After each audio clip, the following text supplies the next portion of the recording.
Gary Neville has been slammed by football fans and media outlets around the world for liking a series of tweets and the perception that he was almost celebrating and joyous of the news surrounding Mason Greenwood having the legal proceedings against him dropped. Gary Neville, as we know, has always been very, very outspoken, takes the moral higher ground on a lot of subjects. And this has infuriated large proportions of the footballing world because the Greenwood case is so emotive for so many, many people. He himself has come out and tweeted, and he stated that I liked a tweet relating to Mason Greenwood news this afternoon, from the former director of public prosecutions. This like is being misinterpreted. It was a clumsy like, as I obviously condemn any violence against women. He was slammed here by here a verified user Will, who said Gary Neville liking and retweeting. He also retweeted, by the way, stuff saying Greenwood is innocent based on today. But he's always the first to lecture people about their politics in football, how clubs should be run, and of course taking the moral stance. If you look back at the situation with Qatar and then taking money from them, and Gary Neville is a football player that I have tremendous respect for, although he's been cooked recently for some of his Arsenal opinions. As a general rule, I've liked his punditry, but this is a poor moment from him, and I understand why Gary Neville is being questioned at the very least and slammed by many people because it isn't a good look. There's a bookmark function if you're saving something for later. That's literally what the bookmark is there for, so you can come back and find things. But whether people like it or not, when you like and when you retweet, there is always going to be an interpretation that you are liking that news or you are sharing that news. And when it's something as emotive as the situation case and everything that was surrounding Mason Greenwood, there is always going to be a situation where people are highly angered by it. In terms of the next stage with Mason Greenwood, I see a lot of people talking about it. And I'm just going to say this, and this is going to be the final thing I say until there's a statement from Manchester United. Firstly, people have got to stop point scoring. Your club did this, my club did that. Yes, but what about this? But what about that? We don't know any of the facts. So speculation from this point on, yes, there's instant reaction to it. There's, I want him back at the club. I don't want him back at the club. He should play football. He shouldn't play football. It's been said now. Leave it until we can see the wood through the trees. Stop the point scoring and either attacking Man United fans for what a player has or hasn't done, or what the club has or may not do. Equally, stop throwing salt at other football clubs who have had problems in their past, because this kind of tit for tat just tells me you're more interested in your club looking good than you are potential victims in these circumstances. And it's just disgraceful to see. In relation to people like Gary Neville, I think you keep your powder dry. You know, sharing things until you know the facts of the situation.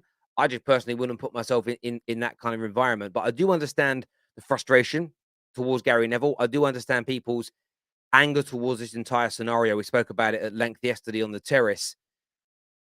Ten Hag he'll face a grilling in his press conference ahead of the game against Crystal Palace, there's no doubt.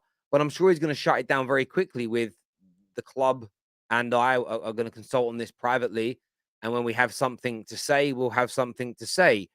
You remember, this is a situation that Ten Hag inherited, isn't a situation that he was involved with from the beginning. He's probably already been updated at some point by Manchester United. We know that a member of the United board was present at the Bow hearing when he was charged back in October. So the club has kept a breath of everything that's going on.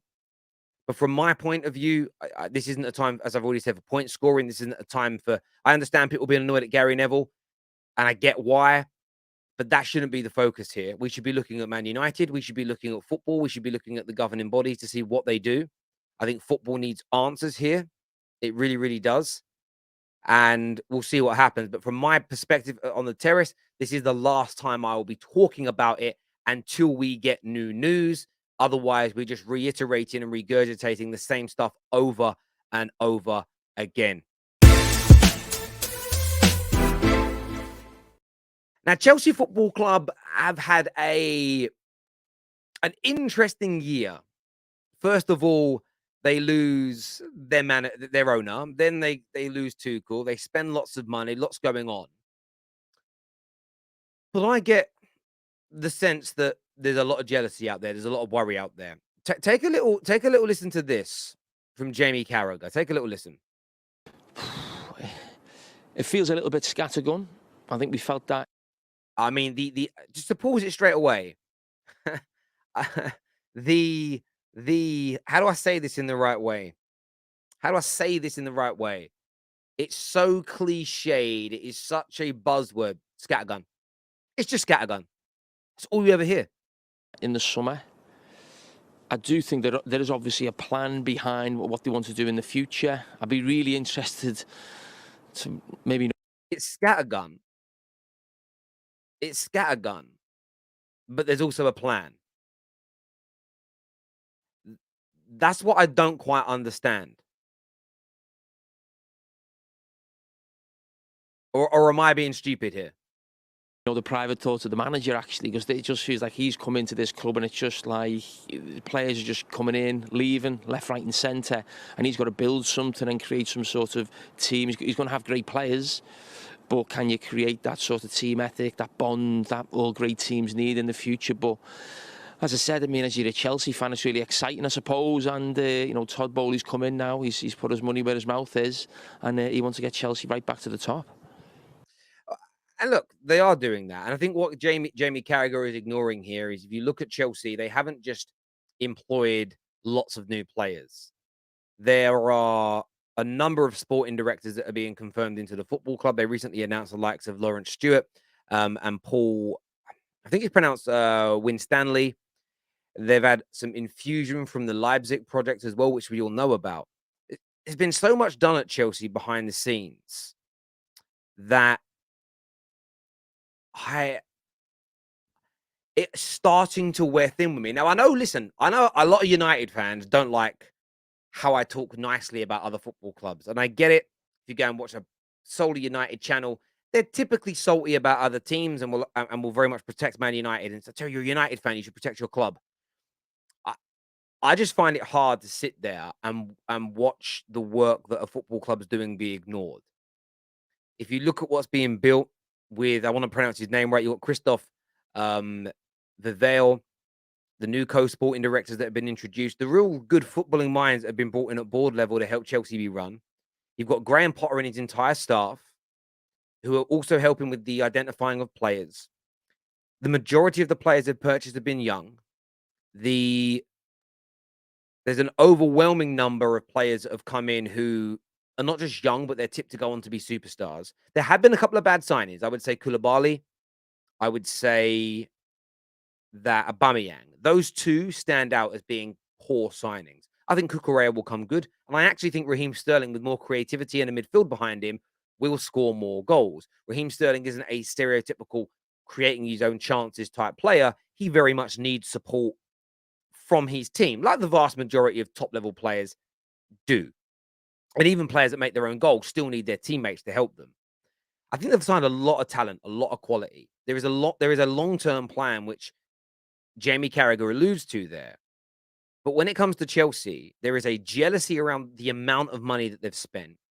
There is a desperation for this to fail. There is also the green-eyed monster. Oh, I wish we had that. And the way most people work in society is this. And maybe you guys on the terrace aren't like this. Some of you maybe, but the majority of you are not like this. But this is how the majority of society works. People become envious and they have that jealousy. But it's because they want it. Because they want it. Haters, what is it Drake said? That is love and hate at the same time. Like jealousy is love and hate at the same time. You love what that person has got. You want it, but you hate the fact that you don't have it. And that's all it comes down to with Chelsea. For me, if you want to do, again, fans get stuff so wrong for me nowadays. Tell Chelsea it's fine to spend this money. Put the pressure on them to perform. If they fail to perform after spending it, that's the banter. That's what you go after them with. Not, you shouldn't be allowed to spend money. That, for me, I'm going to look at that as low-hanging fruit. It is absolute basic banter, and you're better than that. And that's why we don't really see it in the Terrace, because you guys are legit. You guys are a proper footballing community. But all I see online is, oh, you FFP, FFP. Oh, Why are you allowed to spend so much money? It's not fair. come on, man. Put the pressure on Chelsea to perform. They're building a scary project. They're spending absorbent amounts of money. It's all fair, all's fair in love and war. Put the pressure on them to perform. If all your anger is just on what they spend, you kind of let Chelsea off the hook. Now, I think what Chelsea are building is dangerous. I think what Chelsea are working towards should put the fear amongst rivals. But as a Man United fan, if United fans could get to this point of listening, I don't want it to work. I just see that it could. Other than the basic analysis, which is, don't think it'll work, scattergun. Oh, Terry told them. That's just stupid. Because nobody really believes that Chelsea are not going to build a very good team and squad. Nobody believes that. Nobody believes that's the case. There is just a green-eyed monster and there is bitterness. That's all this is right now. And for me, listen, you've got to keep a proper eye on Chelsea because they mean real business. Like, I want your thoughts and I want your feelings on the video today. Get your comments in below. Make sure you subscribe. Scan that QR code as well and come follow us over on TikTok. It would have been a great deal to us if you could do that. Until next time, take care. Goodbye. God bless. And we'll see you all again very, very soon. Thank you.